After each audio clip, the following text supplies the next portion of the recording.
The private train car he swore was out of service. The calendar square arrived at 6:07 p.m., neat as a boarding pass. Investor dinner, Grand Central Annex late. 2 minutes later, Theo texted, "Don't wait up. Ops wants me to peek at the new platform before they open it. Proud of me." Read he spends the heart when the rest of the sentence wants diplomatic immunity. I turned the heat under the stew to the kind of simmer that calls itself maturity and looked out toward the old terminal. The annex's glass canopy held evening the way a wineglass holds a promise. The square on my phone pulsed once and then behaved. I rinsed an already clean spoon because some nights the only honest verb available is unnecessary. At 6:29 my phone buzzed with a number I didn't recognize and a message that knew my name anyway. If investors are upstairs, why did he just badge the service stair to track 0? Freight door on Lex. Keycard reader pretends, slap it, then pull. I can stall the sweep 2 minutes. Signed with a single letter, R, as if the alphabet had leaned on a signal mast and decided to keep watch. Rix runs nights in the annex with the quiet authority of a signal that refuses to be misread.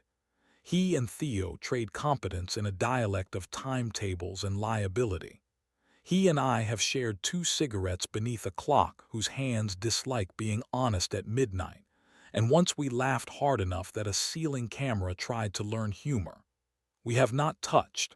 I remember not touching more clearly than some men remember vows. "Why tell me?" I wrote. "Because your calendar is polite and my track logs aren't," he sent. Because he looked up before he swiped. People only look up on that stair when they want oxygen. Because out of service is keep out the way champagne is hydration. The freight door's little red eye blinked surrender after I smacked it like an old TV.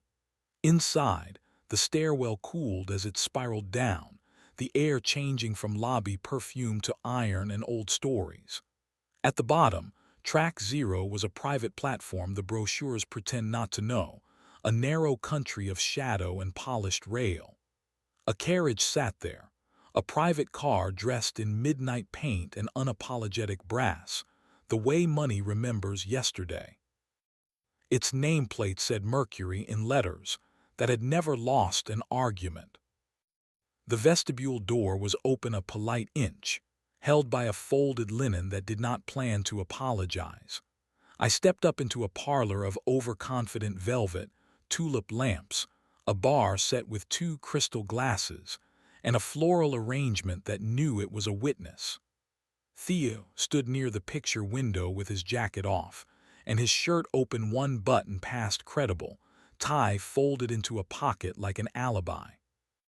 Opposite him, 2 fingers resting on the edge of the bar with a patience that photographs well, was Calder Voss, developer, board vice chair, a roomer with a trained set. Calder's hand hovered near Theo's wrist without landing, because proximity sells better than contact when your brand buys nostalgia and invoices discretion. "Out of service has catering," I said from the doorway. Theo turned. For a beat the truth hired his face and worked without supervision.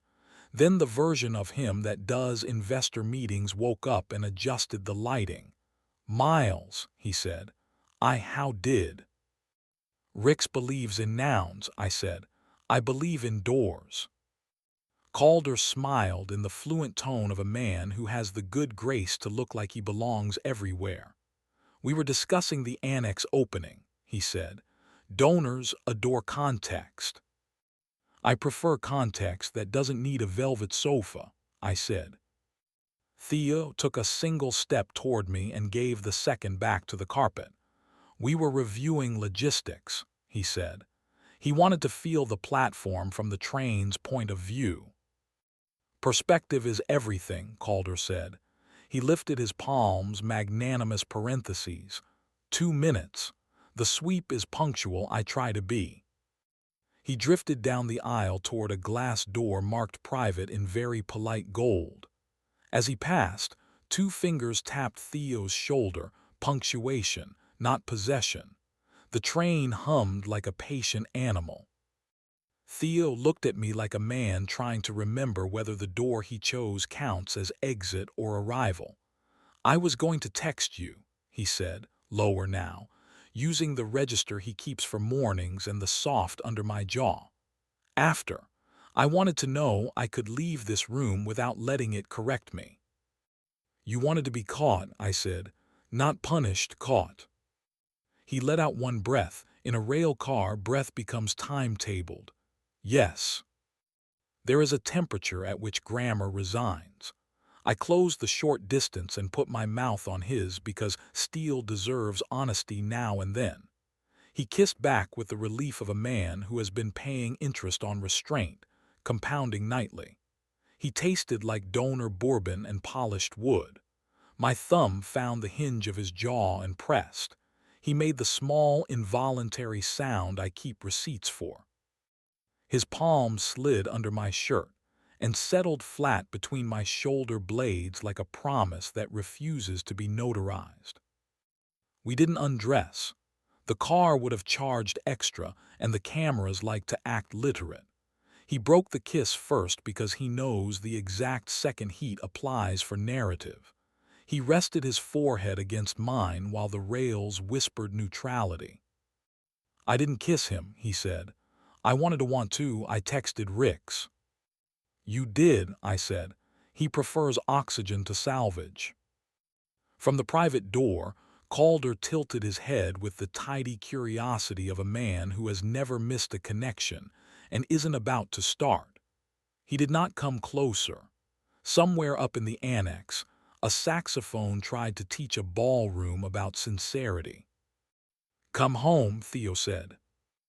"After I thank the man who believes in signals," I said.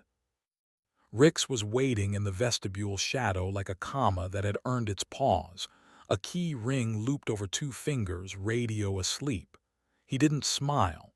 He also didn't make mercy expensive.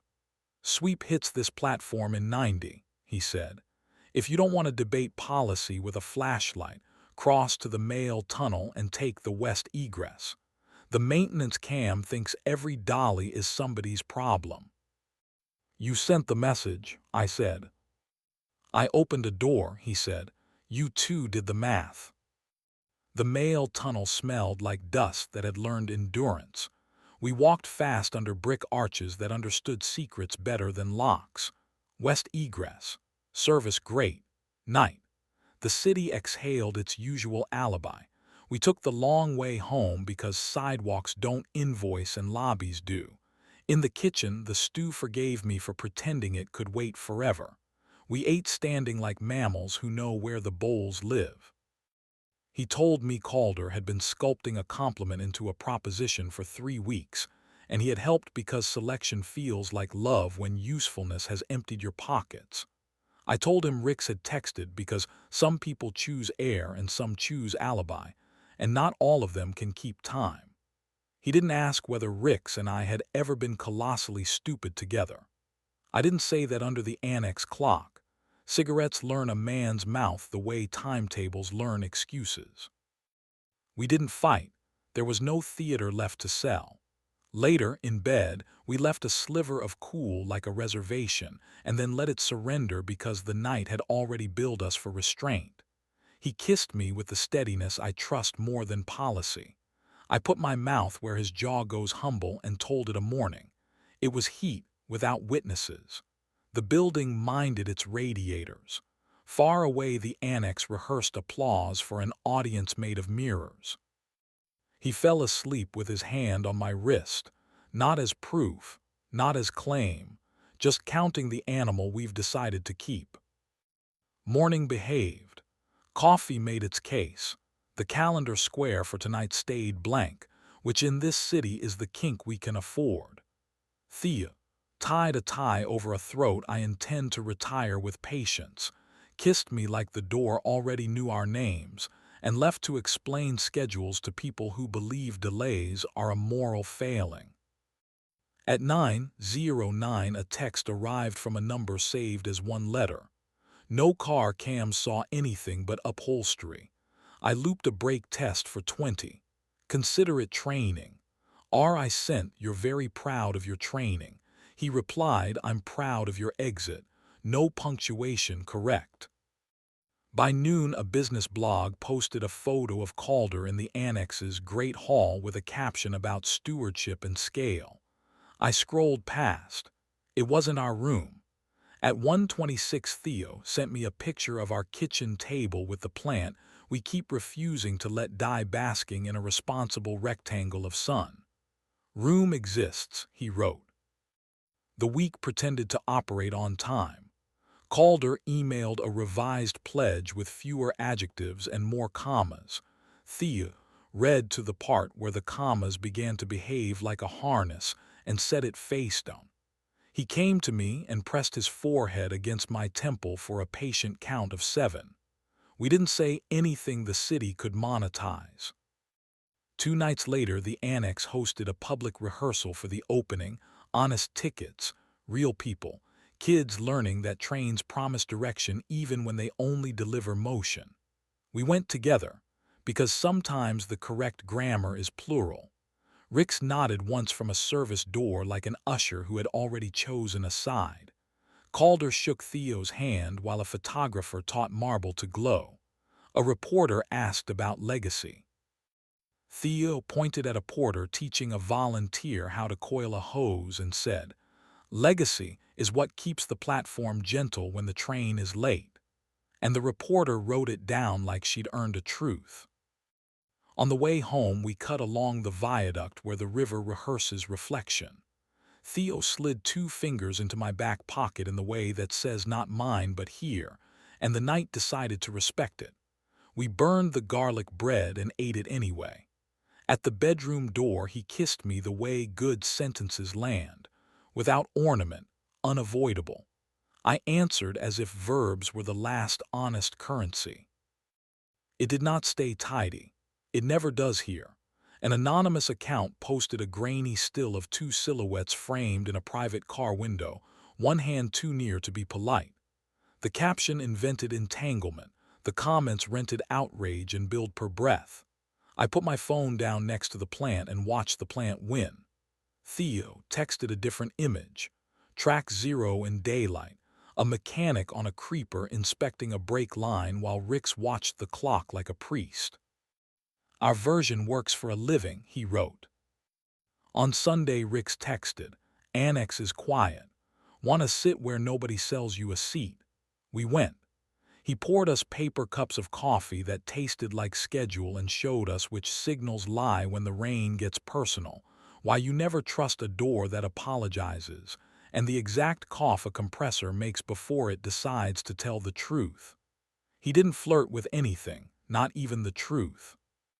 He stood with his hands in his pockets and told us a joke about rich men who think timetables are metaphors. I liked him better for refusing to be necessary when he didn't need to be. The following week, the authorities staged a press event to announce community hours in the annex. Theo spoke first, about bolts and volunteers and the joy of maintenance, the only speech that ages correctly. Calder promised to help the city remember how to arrive, a sentence that managed to spend nothing and still draw applause. After, he shook Theo's hand and then looked at me with the careful respect of a man evaluating whether he cannot purchase. You're both very good at exits, he said. Practice, I said. He laughed because it was the only honest thing left on his schedule. A columnist with a talent for adjectives suggested Theo's access came courtesy of Private Tour. The piece included a photo of a railcar that could have been any railcar and a paragraph that could have been any rumor. The comments did their choreography. I took the plant to the sink and let water speak to its roots like an apology we could afford. Rain moved in midweek the way guilt does, eager, thorough. On a wet Thursday, Rick sent a single word, weather, and we met him beneath the station's overhang where the gutters negotiated. He showed us which drain floods first, where to stand when lightning auditions for center stage, and how to hear the faint stutter that means a switch is about to forget itself. He didn't ask about the photo. We didn't say his name out loud. 3 people wide under a lip of stone. We let the storm edit a set of sentences we did not need. Life kept not being simple. Calder kept sending commas that wanted homes. Theo kept returning them with better ones. The plant kept inventing a shade of green that made vanity look like domestic work. We kept our calendar squares blank on purpose, because blanks are the only promises rooms respect. Sometimes, past midnight, we walk by the annex. Through the glass you can't see track 0, only chandeliers practicing their lines and a clock pretending time is a circle. That's as it should be. We circle the block and go home without letting the building perform at us. He takes my wrist like a man reteaching himself the grammar of doors. I think about the private car and the 2 minutes that were enough, about how some rooms try to own you and others teach you to leave correctly. Sometimes I think about Calder paused in the velvet like a man who wants to buy air and discovering it doesn't invoice.